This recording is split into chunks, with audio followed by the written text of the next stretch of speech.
नमस्कार, अनादि टीवी देख रहे हैं आप। मैं हूं आपके साथ ऋषिका गुप्ता। हमारे खास कार्यक्रम आपका शहर आपकी खबर में आपका बहुत स्वागत है। आज हम बात करेंगे झांसी, अंबिकापुर, बालोद की। हम उठाएंगे इन शहरों के आज के बड़े मुद्दे और जानेंगे ग्राउंड जीरो से हकीकत। तो चलिए शुरू करते हैं आपका शहर आपकी खबर।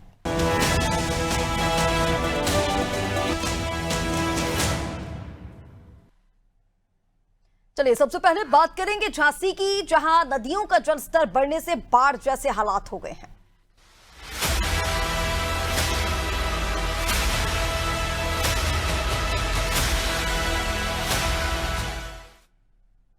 झांसी में लगातार हो रही मूसलाधार बारिश से हालात बिगड़ते जा रहे हैं। शहर और ग्रामीण इलाकों में जगह जगह जलभराव की स्थिति बन चुकी है, तो वहीं नदियों का जलस्तर खतरनाक रूप से बढ़ गया है।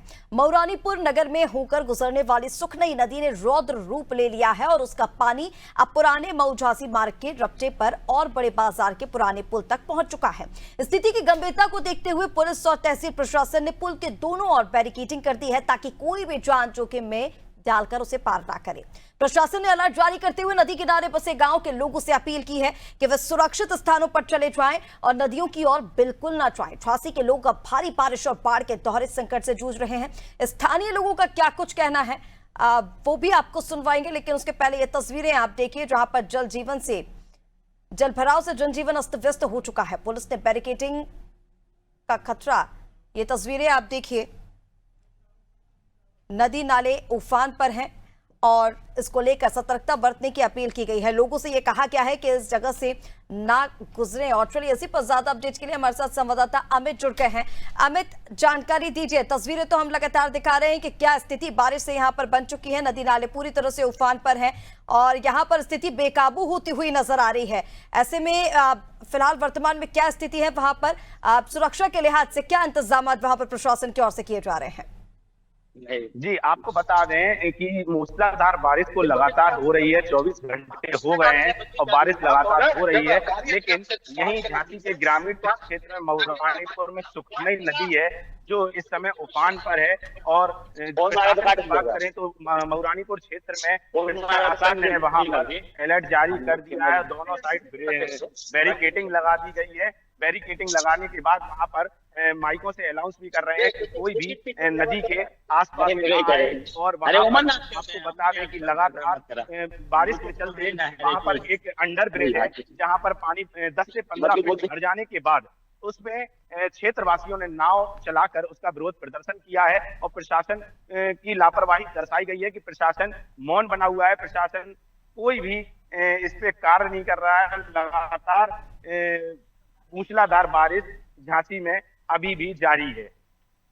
बिल्कुल अमित, और जैसे कि आपने बताया कि देखिए प्रशासन की तरफ से लोगों से ये अपील की जा रही है कि सुरक्षित स्थानों पर चले जाएं, नदियों की ओर बिल्कुल भी ना जाएं। ऐसे में जैसे कि आपने बताया कि फिलहाल तो उस ओर ध्यान नहीं दिया जा रहा है, लेकिन उसके बाद भी क्या कोई भी इंतजाम वहां पर नहीं किए गए हैं? क्योंकि वहां पर जाने को ही मना किया जा रहा है। ऐसे में कोई दूसरा रास्ता लोगों के पास वहां से गुजरने का हो। इसके साथ ही जिन लोगों से वहां से जाने की अपील की जा रही है, वहां पर रहवासी इलाकों में क्या हालात है, उनकी तरफ से क्या कुछ प्रतिक्रियाएं मिल रही है जो आसपास लोग रह रहे हैं? जहां जो लोग वहां पर रह रहे हैं उन लोगों को प्रशासन टोटल माइक और मतलब मुनादी कराकर अलर्ट कर रहा है कि अभी कोई भी जो जहां है वहीं पे रहे, लेकिन उनके लिए गोताखोरों को वहां पर बुला लिया गया है। आसपास गोताखोरों को खड़ा कर दिया गया। अगर कोई भी घटना घटती है तो तत्काल प्रशासन उस पर खड़ा उतरेगा, तत्काल गोताखोरों की मदद से उस पर खड़ा रहेगा। ठीक है, मैं तमाम जानकारी के लिए बहुत शुक्रिया आपका। तो ये तस्वीरें आप देखिए, नदी नाले उफान पर हैं, बाढ़ से स्थिति बेकाबू हो चुकी है। सुखनई नदी में उफान है, पुल डूब चुका है। प्रशासन की तरफ से लगातार अपील यही की जा रही है, पुल के आसपास से ना गुजरें। आसपास जो लोग रह रहे हैं उनसे ये सतर्कता बरतने की अपील की जा रही है। बैरिकेडिंग कर दी गई है, गोताखोरों की टीम मौके पर मौजूद है और ये तस्वीरें आपको लगातार दिखा रहे हैं। प्रशासन की लगातार लोगों से अपील है कि सावधानी बरतें, सतर्क रहें।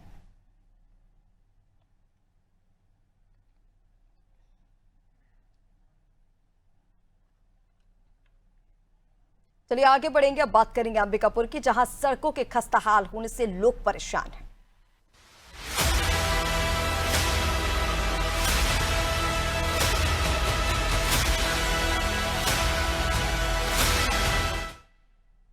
छत्तीसगढ़ के अंबिकापुर से रायगढ़ को जोड़ने वाला नेशनल हाईवे 43 विभाग की लापरवाही का शिकार हो गया, जब सड़क पर एक एक फीट गहरे गड्ढे लोगों की जान जोखिम में डाल रहे हैं। हालात ये है कि इसी कस्ताल सड़क से रोजाना मंत्री, विधायक और गृह निर्माण बोर्ड के अध्यक्ष अनुराग सिंह का काफिला भी गुजरता है, लेकिन सुधार की कोई पहल अब तक यहां पर नहीं हुई है। जब अनादि टीवी की टीम ग्राउंड जीरो पर पहुंची तो सीतापुर विधायक और अंबिकापुर विधायक का काफिला भी इन्हीं गड्ढों से गुजरता हुआ नजर आया। स्थानीय लोगों ने बताया कि आए दिन वाहन दुर्घटनाग्रस्त होते हैं, पर विभाग आंखें मूंदे बैठा है। एनएच के अधिकारी के लापरवाही से आम लोगों को काफ़ी दिक्कत का सामना करना पड़ता है। मैं एनएच 43 में खड़ा हूं इस वक्त, जो अंबिकापुर से रायगढ़ रोड में जाती है। एक राहीगर है जो गाड़ी में जा रहे हैं, इनसे बात करते हैं। कितना दिक्कत का सामना करना पड़ता है भैया रोड को लेकर? बहुत ज़्यादा। कितना दूर आने जाने में कितना दिक्कत होता है? बहुत दिक्कत भैया। बताया, बोलना चाहते हैं सरकार को कैसे हो, क्या होना चाहिए? अरे रोड बनना चाहिए और क्या। एक और राहीगर है हमारे साथ, उनसे जानते हैं कैसा रोड है भैया, किस टाइप का? बहुत खराब है भैया। कितना दिक्कत होता है आप लोगों को? 2 दिन पहले मैं खुद गिर गया था यहाँ पर। जी अच्छा, तो कुछ विधायक को कुछ बताना चाहते हैं सरकार को किस टाइप का रोड बनाना चाहिए, कैसा बढ़िया होना चाहिए अंबिका। दुर्घटना घटती रहती है क्या रास्ते में? मैं बोल तो रहा हूँ, 2 दिन पहले खुद गिर गया हूँ। मैं तेल भरवाने आ रहे थे यहाँ पर सामने, हाँ। और गिर गया हूँ। कितने फीट गड्ढे होंगे? बहुत गड्ढे है, कम से कम इतना होगा। 1-2 फीट होंगे। ये थे राहीगर, जो उनका साफ तौर से करना है कि 1 से 2 फीट के गड्ढे हैं। आप गड्ढे को देख के अंदाजा लगा सकते हैं कि कितने बड़े बड़े गड्ढे हैं।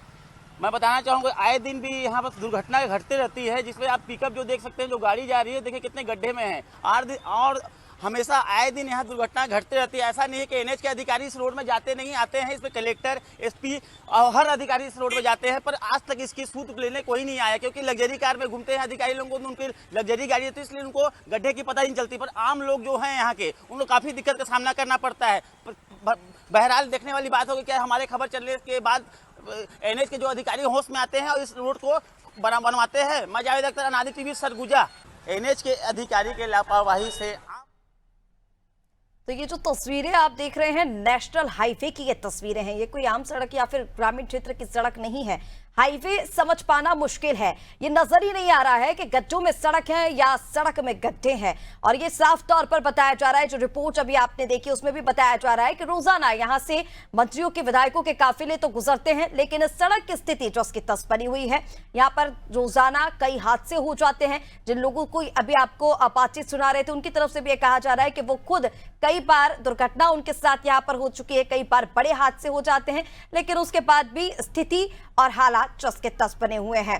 सड़क देख रहे होंगे आपको बड़े बड़े गड्ढे इसमें नजर आ रहे होंगे, कई फीट गहरे ये गड्ढे हैं। कई बार बड़ी दुर्घटनाएं हुई हैं। लगातार आपको बता रहे हैं कि ऐसा नहीं है कि प्रशासन के संज्ञान में ये सड़क ना हो, या फिर क्योंकि ये नेशनल हाईवे है और रोजाना यहाँ से बड़े मंत्रियों का, विधायकों का गुजरना होता है, उसके बाद भी आवाजाही में जो समस्या आ रही है वो अभी तक भी आ रही है। बारिश शुरू होने से पहले कई बार यह आश्वासन दिया जाता है कि इस तरह की सड़कों की मरम्मत का कार्य किया जाएगा, लेकिन मानसून शुरू हो चुका है, बारिश का जो सीजन है वो शुरू हो चुका है, लेकिन उसके बाद भी सड़कों की जो स्थिति है वो हर साल की तरह वैसे की वैसे ही बनी हुई है। कोई मरम्मत का कार्य नहीं किया गया है। और बार बार आपको यही बता रहे हैं कि जो तस्वीरों में आप सड़क देख रहे हैं, ये कोई आम सड़क नहीं है, किसी ग्रामीण क्षेत्र की सड़क नहीं है। ये सड़क है नेशनल हाईवे की, जहां पर बड़े बड़े गड्ढे नजर आ रहे हैं और प्रशासन आके मुंह बैठा हुआ है। न जाने और कितने हादसों को ये सड़क दावत दे रही है, और पता नहीं कितने हादसों के बाद इस सड़क की मरम्मत होगी। फिलहाल तो जो स्थिति है, जो तस्वीर है, वो जस की तस बनी हुई है। ग्राउंड जीरो पर जाकर भी जब देखा गया, लोगों से वहां पर बातचीत की गई, आने जाने वाले लोगों से जब वहां पर बातचीत की गई, तो उनकी तरफ से भी साफ तौर पर यह कहा गया कि उनके साथ कई बार दुर्घटना हो चुकी है, कई बार प्रशासन से शिकायत की चुकी है, लेकिन अभी तक कोई कार्रवाई नहीं हुई है। और चलिए, ज्यादा अपडेट के लिए हमारे साथ संवाददाता जावेद जुड़ गए हैं। जावेद, फिलहाल वर्तमान में क्या स्थिति है? शिकायत आपकी ओर से पहले भी बताया गया कि लगातार इसको लेकर शिकायत की गई है, लेकिन प्रशासन आंखें मूंदे बैठा हुआ है, कोई सोच इस सड़क की नहीं ली जाती, जबकि ये नेशनल हाईवे है। उसके बाद भी इस पर मरम्मत ना होना, किसकी लापरवाही है, किसकी जिम्मेदारी, क्या कहा जा रहा है अधिकारियों की ओर से? जी बिल्कुल नैन्सी, मैं इस समय नेशनल 43 में खड़ा हूँ। आप देख सकते हैं मेरे पीछे जो वही गड्ढे हैं, जिससे पहले भी एक बार हम खबर चला चुके थे, उसके बाद भी आज तक मरम्मत इसमें नहीं हुई है। और मैं बता दूं कि यही जो सड़क है जिसमें एनएच के बड़े बड़े अधिकारी, नेता, मंत्री हमेशा आना जाना करते हैं, उसके बाद भी इसका सूत्र लेने आज तक अभी तक कोई नहीं आया है। मैं ये भी बता दूं नैन्सी आपको कि यही प्रोग्राम 7 तारीख को शिविर लगने वाला है भाजपा का, जिसमें सांसद विधायक की शिविर लगेंगे, वही यही रास्ता से जाएंगे वो मेन पार्ट। पर अभी तक ये देखने वाली बात होगी कि अभी तक सड़क में कुछ नहीं हुई है, ना रोड बनाया गया है ना कुछ बनाया है। पर फिलहाल लगता है ऐसा है कि 6 तारीख को इस रोड की, क्योंकि इसमें नेता मंत्री पूरे मंत्रिमंडल जाने वाले हैं, मेन पार्ट में आएंगे, तो ये जरूर लगता है कि रोड को नेता मंत्री फिर एनएच की जो अधिकारी वो 6 तारीख को बना देंगे। हमारे से राहीगर हैं जो रास्ते से डेली यहाँ जाना करते हैं, वही बताएं क्या हाल है भैया रास्ता का। खराब है कि अभी कब गिर जाए पता नहीं चल रहा रास्ते में, डर लगता गाड़ी चलाने में रोड में। तो इस आए दिन यहाँ ट्रेन भी होते रहता है, कल मैं ही गिर गया रोड में भैया।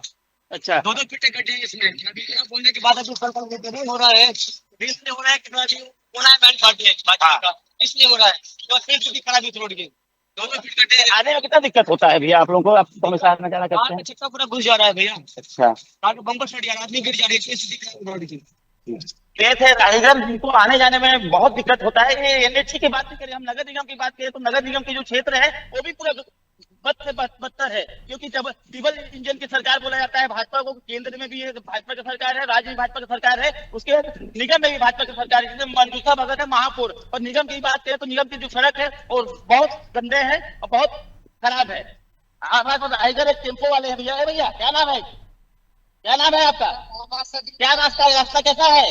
रास्ता तो देखिए रहे हैं आप लोग को, क्या बोलना चाहते हैं, कुछ बोलिए। क्या बोलूंगा, आप लोग खुद देख रहे हैं बहुत खराब है, देखिए रास्ता बहुत अच्छा है। ये थे जो ऑटो चालक। बिल्कुल जावेद, जिस तरह से वहां से गुजर रहे राहगीर बता रहे हैं, साफ तौर पर समझ में आ रहा है। पर किसी को खुद के लिए नहीं रह दे सकते हैं, ये बोलेरो हैं जिससे बड़े अधिकारी जा रहे हैं, और आज तक रोड की जो सड़क है वो सड़क ऐसी के वैसी रह गई है। जी नैन्सी। बिल्कुल बिल्कुल जावेद, जिस तरह से आप बता रहे हैं, देखिए वहां पर गुजर रहे राहगीर जिस तरह से बातचीत कर रहे हैं, जो वो बता रहे हैं कि कितनी समस्या उनको वहां से गुजरने में होती है, ये हम अपने दर्शकों को दिखा रहे हैं लगातार। और जैसे कि आपने बताया कि बड़े बड़े अधिकारी वहां से रोजाना गुजरते हैं, लेकिन स्थिति में कोई सुधार नहीं हो रहा है। फिलहाल आपसे ये जानना चाहेंगे कि इसको लेकर विभाग की ओर से क्या कुछ कहा जा रहा है, अधिकारियों की ओर से क्या कोई आश्वासन दिया गया है, और क्यों अभी तक इतनी लापरवाही इस हाईवे को लेकर बढ़ती जा रही है? उनकी तरफ से संज्ञान नहीं लिया जा रहा है, लापरवाही है या फिर जानबूझकर ये सब जो होता हुआ देख रहे हैं? क्योंकि आम लोगों को काफी ज्यादा परेशानियां हो रही, खासकर जो 2 व्हीलर से वहां से निकलते हैं उनको सबसे ज्यादा खतरा रहता है यहाँ पर हादसों का।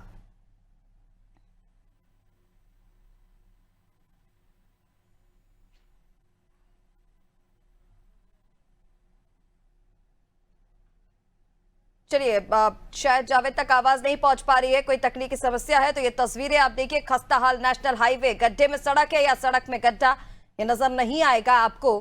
नेशनल हाईवे ये है जिसमें बड़े बड़े गड्ढे हैं और कई फीट के ये गड्ढे, रोजाना यहाँ से बड़े बड़े काफिले निकलते हैं, चाहे वो मंत्री के हों, विधायक के हों, लेकिन उसके बाद भी कोई सुध ना लेना, ये दर्शाता है विभाग की उदासीनता को, बड़ी लापरवाही को। और 4 व्हीलर तक तो ठीक है, 2 व्हीलर वाले लोग जो यहाँ से गुजरते हैं, तस्वीरें आप देखिए, जो बाइक से वहां से गुजर रहे हैं, साइकिल से जो लोग गुजर रहे हैं, उनको खासकर हादसों का खतरा यहाँ पर बना रहता है।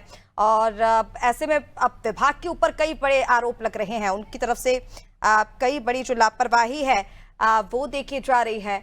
और कहा जा रहा है कि संज्ञान में तो है, लेकिन लापरवाही उनकी तरफ से बढ़ती जा रही है। चलिए, जावेद हमारे साथ एक बार फिर जुड़ गए हैं।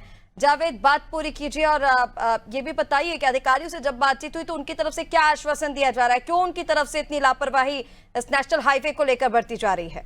नेशनल हाईवे के जो नेशनल हाईवे जो है, हम आप बाइक लेने अधिकारी पर पहुंचे थे, जो नेशनल हाईवे के जो अधिकारी हैं, पर उनके साथ तो हमसे मिलने से मना कर दिया कि जो है वो मिलने से मना कर दिए और हमसे नहीं मिले। तो यही हम समझ सकते हैं नैन्सी के अधिकारी जब हमसे मिलना नहीं चाहते हैं। और यही बात मैं बता दूं कि जो सड़क के अगल बगल जो घर है वो अपने चंदा मिलाकर मुरम डलवा रही है। मेरे पीछे दिखवा दूं, अभी काम थोड़ी देर पहले चल रही थी, तो यहाँ अपने पैसा से चंदा लगा के मुरम डलाए थी। पर एनएच विभाग जो है इतने बड़े आंख बंद करके अभी तक है कि इसमें अभी तक कुछ सूद लेने भी नहीं आए। हमने 1 से 3 बार इस खबर को चला चुके हैं एनएच के, उसके बाद भी एनएच के अधिकारी कोई नहीं आया है। आप नीचे देख सकते हैं, मुरम को चंदा मिला के घर वाले लोग जो है, अगल बगल के जो घर के रहवासी हैं, वो लोग चंदा मिला के गिरे, क्योंकि आए दिन यहाँ दुर्घटना घटती रहती है। जी नैन्सी। बिल्कुल जावेद, तमाम जानकारी के लिए बहुत शुक्रिया आपका। तस्वीरें दिखाने के लिए। तस्वीरें आपको दिखा रहे हैं नेशनल हाईवे 43 से, जहां पर खस्ताहाल नेशनल हाईवे है और प्रशासन को सुध होने के बाद भी इस हाईवे की मरम्मत ना होना कई बड़े सवाल खड़े कर रहा है प्रशासन के ऊपर। कई बड़े आरोप भी लग रहे हैं, लापरवाही की बात सामने आ रही है। हालांकि अब देखना ये होगा कि तस्वीरें दिखाने के बाद, पूरा मामला संज्ञान में आने के बाद क्या कोई मरम्मत कार्य यहाँ पर किया जाता है, क्योंकि कई बड़े हादसे यहाँ से रोजाना हो रहे हैं और ऐसे में अब लोगों में आक्रोश भी है, क्योंकि उन्हें अपनी जान जोखिम में डालकर यहाँ से गुजरना पड़ता है।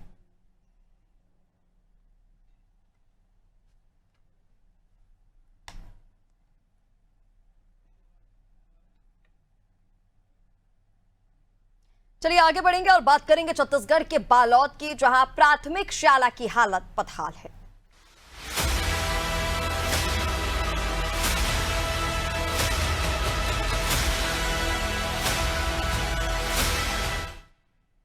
बालोद जिले के ग्राम बोहाडीह में प्राथमिक शाला की हालत बदहाल है, जहां केवल 2 कमरों में 5 कक्षाएं संचालित हो रही हैं।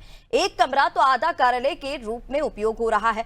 हालात ऐसे हैं कि बच्चों की पढ़ाई भगवान भरोसे चल रही है। स्कूल परिसर में एक भवन पूरी तरह जर्जर हो चुका है, जो कभी भी गिर सकता है और बड़ा हादसा हो सकता है। इसके बावजूद ना तो मरम्मत हुई, ना ही नया भवन बनाया गया। हैरानी की बात तो ये रही कि बच्चे उसी खंडनुमा भवन में पढ़ने को मजबूर हैं, उसी में खेलने को चाहते हैं, जैसे किसी भी दिन गंभीर अनहोनी हो सकती है। मामले में प्रधान पाठक का और क्या कुछ कहना है, पहले वो सुनिए, इस पर आगे की चर्चा करेंगे। बैठने के लिए केवल पक्का मकान में 2 कमरे हैं और एक भवन पुराना है जो पटेल वाला है, वो पूरी तरह से क्षतिग्रस्त है। उसका एक भाग तो पूरा गिर चुका है और 2 कमरा है, उसमें से एक कमरे में आधा को ऑफिस के रूप में, मतलब शाला के जितने भी डॉक्यूमेंट्स हैं उस डॉक्यूमेंट को रखे हैं और उसमें ऑफिस भी लगाते हैं और बाकी आधा भाग में एक कक्षा लगाते हैं। अब इस वर्ष तो केवल 2 टीचर हैं, तो एक क्लास में, एक कक्षा में 3 कक्षा को लगाते हैं और एक कक्षा में 2 कक्षा को लगाते हैं। और चलिए इस पर ज्यादा अपडेट के लिए हमारे साथ संवाददाता लक्ष्मण जुड़ गए हैं फोन लाइन पर। लक्ष्मण, सवाल यही उठ रहा है कि कैसे पढ़ेगा इंडिया? बच्चों के भविष्य के साथ खिलवाड़, उनके भविष्य के साथ भी और साथ ही साथ उनकी जान को भी खतरा बना हुआ है। वैसे जर्जर भवन में पढ़ने को लेकर क्या अपडेट है, इसको लेकर क्या स्थिति है स्कूल की? जी, आपको बता दूं कि बालोद जिले के ग्राम बोहाडीह की यह मामला है, जिसमें 5 प्राथमिक शाला की, शासकीय प्राथमिक शाला का ये मामला है, जिसमें 5 कक्षाएं संचालित है और करीब 70 बच्चे इसमें अध्ययनरत है, जिसमें यहाँ पर 2 कमरे ही हैं यहाँ पर और उसमें उनकी भविष्य को इस तरह से निखारा जा रहा है। और हैरानी की बात यह है कि ब्लॉक शिक्षा अधिकारी ने बताया कि अभी 2 वर्षों से किसी भी भवन का निर्माण नहीं हुआ है और हमने भवन निर्माण स्वीकृति के लिए आवेदन भी दे रखा है, मगर अभी तक के कोई भवन निर्माण का कोई शेड्यूल तैयार नहीं हुआ है। बिल्कुल लक्ष्मण, ऐसे में अभिभावकों का क्या कहना है, क्योंकि जैसे कि आपने जानकारी दी 70 बच्चे 2 कमरों में बैठकर पढ़ रहे हैं, जिसमें से बताया जा रहा है कि एक कमरे में तो आधा कार्यालय ही चल रहा है और फिर 70 बच्चे उसी जर्जर भवन में बैठकर पढ़ने को मजबूर है। उसमें खेलने भी वो लगातार जा रहे हैं, तस्वीरें हम दिखा रहे हैं, कभी भी उसकी छत गिर सकती है, कोई भी बड़ी अनहोनी हो सकती है। क्या कहना है अभिभावकों का इसको लेकर? उनको जानकारी है इस पूरे स्कूल भवन की? जी बिल्कुल, अभिभावकों का यही कहना है कि इस इतने 2 कमरे में कैसे पढ़ाई होगी, वो बहुत चिंतित हैं और इस तरह से शिक्षा के स्तर पर भी उन लोग सवाल उठा रहे हैं कि ऐसे में कैसे बच्चे को इस तरह की शिक्षा के पाठशाला में कैसे भेजा जाए। और वहीं पर एक अतिरिक्त कमरा जो छप्पर वाला है, उसमें भी कई बच्चे वहां पर जाकर खेलते कूदते रहते हैं, उसमें भी दुर्घटना होने की संभावना बनी रहती है। तो ऐसे में हम अपने बच्चों को कैसे स्कूल भेजें, यह एक बड़ा सवाल है।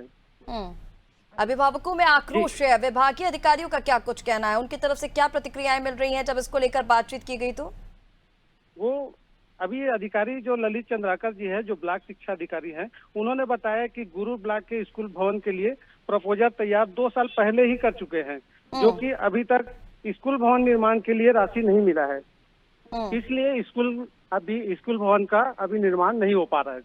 इस तरह की जानकारी दे रहे हैं।